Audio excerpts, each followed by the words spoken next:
Assalamualaikum warahmatullahi wabarakatuh. Nama saya Muhammad Ari Nugraha, NPM 2017 43500 458, kelas R7H, mata kuliah Etika Profesi dari Universitas Indraprasta PGRI. Saya dari kelompok 7 dengan tema bentuk kasus real mengenai IT forensik. Langsung saja, yang pertama saya akan menjelaskan pengertian IT forensik. Apa itu IT forensik? IT forensik yaitu ilmu yang berhubungan dengan pengumpulan fakta dan bukti pelanggaran keamanan sistem informasi serta validasinya menurut metode yang digunakan. Metode yang digunakan adalah metode sebab akibat. IT forensik bertujuan untuk mendapatkan fakta-fakta objektif dari sistem informasi. Fakta-faktanya setelah diverifikasi akan menjadi bukti-bukti yang digunakan dalam proses hukum. Selain itu juga memerlukan keahlian di bidang IT, termasuk diantaranya hacking, dan alat bantu yaitu tools, baik hardware maupun software. Kejahatan komputer terbagi menjadi dua. Yang pertama, komputer crime, dan yang kedua, komputer fraud. Komputer crime merupakan kegiatan berbahaya di mana menggunakan media komputer dalam melakukan pelanggaran hukum. Sedangkan komputer fraud merupakan kejahatan atau pelanggaran dari segi sistem organisasi komputer. Apa sih tujuan IT forensik sebenarnya? Tujuannya untuk menjelaskan keadaan artefak digital terkini. Artefak digital meliputi yang pertama sistem komputer, lalu media penyimpanan seperti hard disk atau CD-ROM, dan dokumen elektronik misalnya pesan email atau gambar. Komponen IT forensik. Yang pertama ada manusia, yaitu pelaku yang mempunyai kualifikasi tertentu untuk mencapai kualitas yang diinginkan. Yang kedua ada aturan, prosedur dalam yang pertama mendapatkan informasi, menggali informasi, menganalisa barang bukti, dan menyajikan penyelidikan dalam laporan. Contoh barang bukti dalam bentuk elektronik atau data seperti yang pertama komputer, hard disk, MMC, CD, flash disk, kamera digital, kamera CCTV, dan handphone.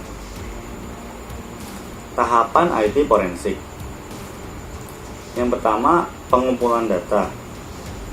Proses meminimalisi fitur dari aplikasi atau sistem yang dapat menghilangkan data seperti enkripsi, kompresi, dan mekanisme kontrol. Yang kedua, ada analisis. Untuk mendapatkan kesimpulan akhir dari sederet kejadian yang terjadi. Dan yang terakhir ada dokumentasi dan laporan, yaitu sebagai upaya penyiapan bukti-bukti persidangan. Lalu, kasus IT forensik yang terjadi di Indonesia akan dijelaskan oleh Muhammad Reza. Assalamualaikum warahmatullahi wabarakatuh. Saya Muhammad Reza Nuradha dengan NPM 2017 43500 464 dari kelas R7H. Saya ingin membacakan contoh kasus.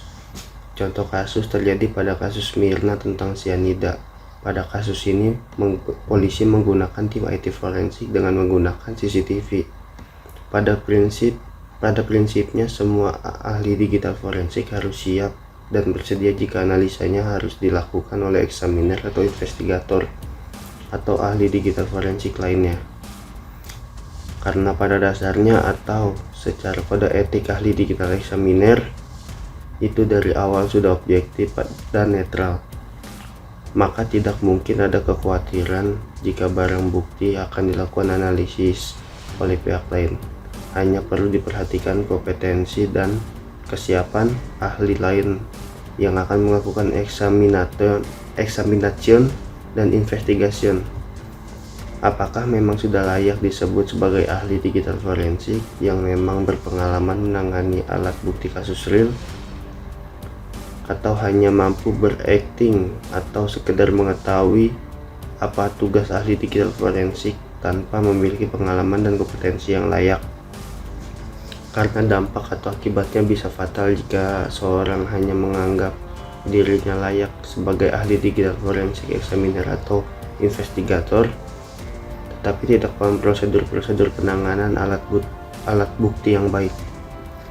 Misalnya, contoh yang sederhana, jika seorang ahli digital forensik ketika ditanya dan tidak tahu apa yang dimaksud dengan read broker dan kegunaannya, maka sudah pasti ahli forensik tersebut abal-abal atau tidak pantas disebut ahli digital forensik.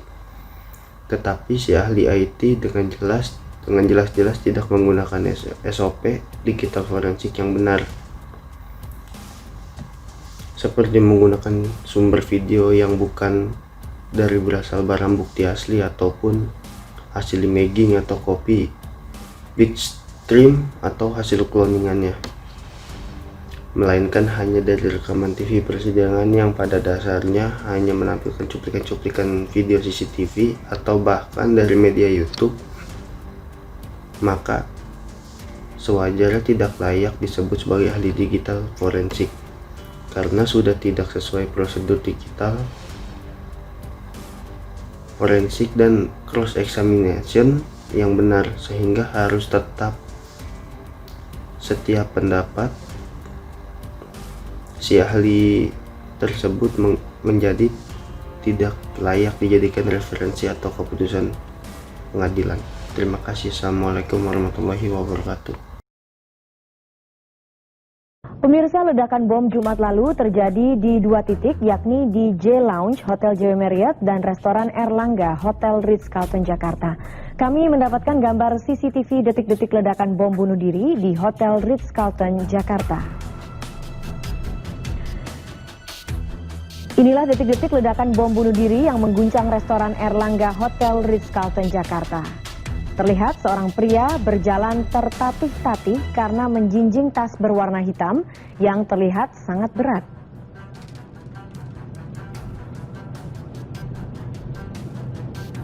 Kemudian kita saksikan di sini seorang staf restoran menyambut pelaku dan mempersilahkan masuk ke dalam restoran. Tidak berapa lama, kita lihat 2 wanita juga terlihat masuk ke dalam restoran.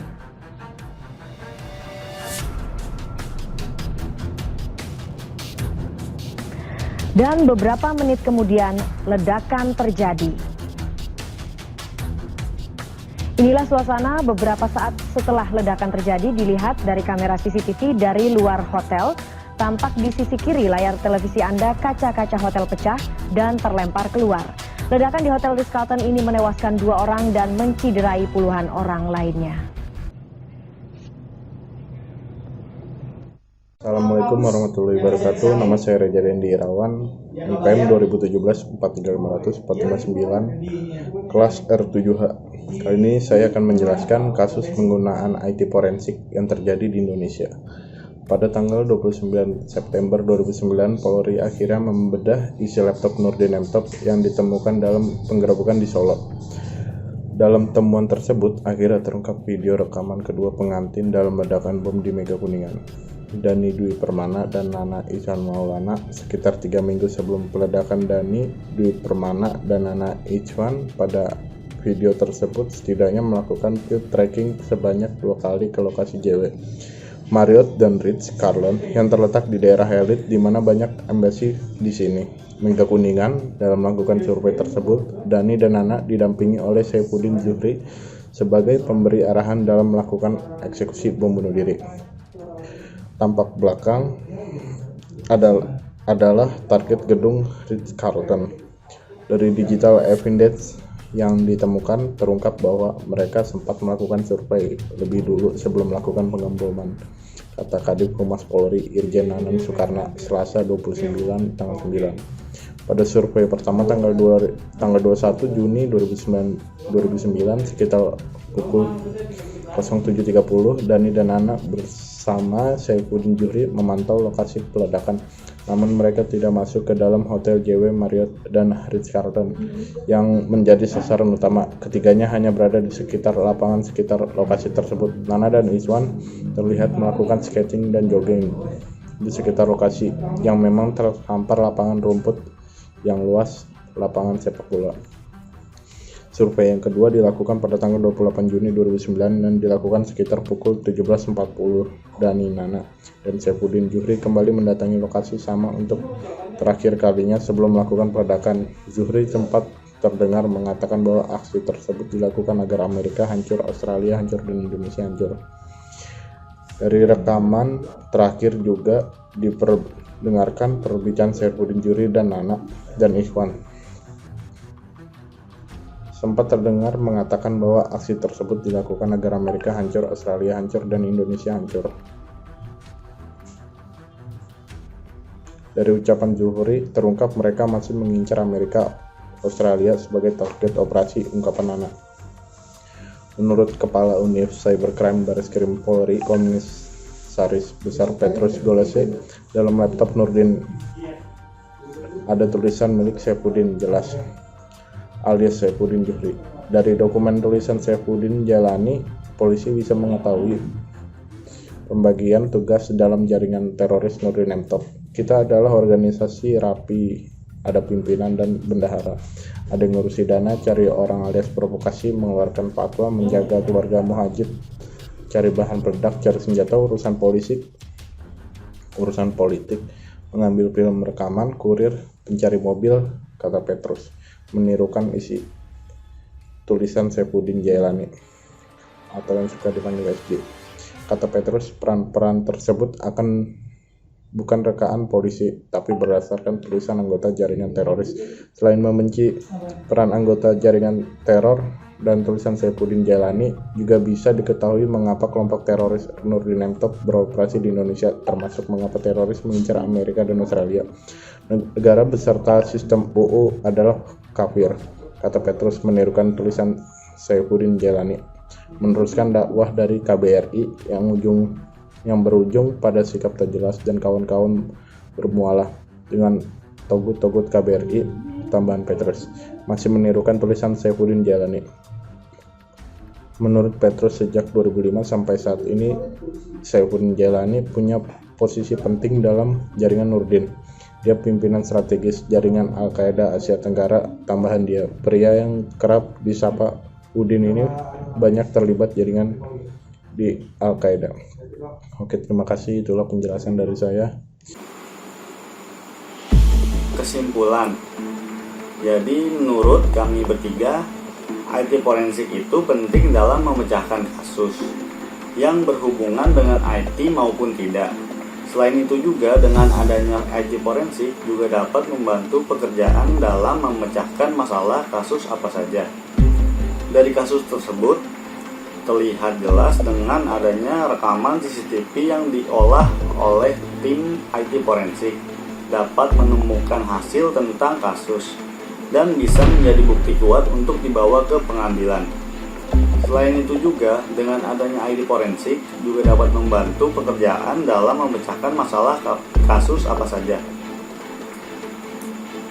Elemen yang menjadi kunci dalam proses IT forensik haruslah diperhatikan dengan teliti oleh para penyelidik di kepolisian. Proses ini bertujuan agar suatu bukti digital tidak rusak sehingga dapat menimbulkan kesalahan analisis terhadap suatu kasus hukum yang melibatkan teknologi informasi dan komunikasi. Dengan menjaga bukti digital tetap aman dan tidak berubah, maka kasus hukum akan mudah diselesaikan. Sekian dari kelompok kami, kurang lebihnya mohon maaf. Wassalamualaikum warahmatullahi wabarakatuh.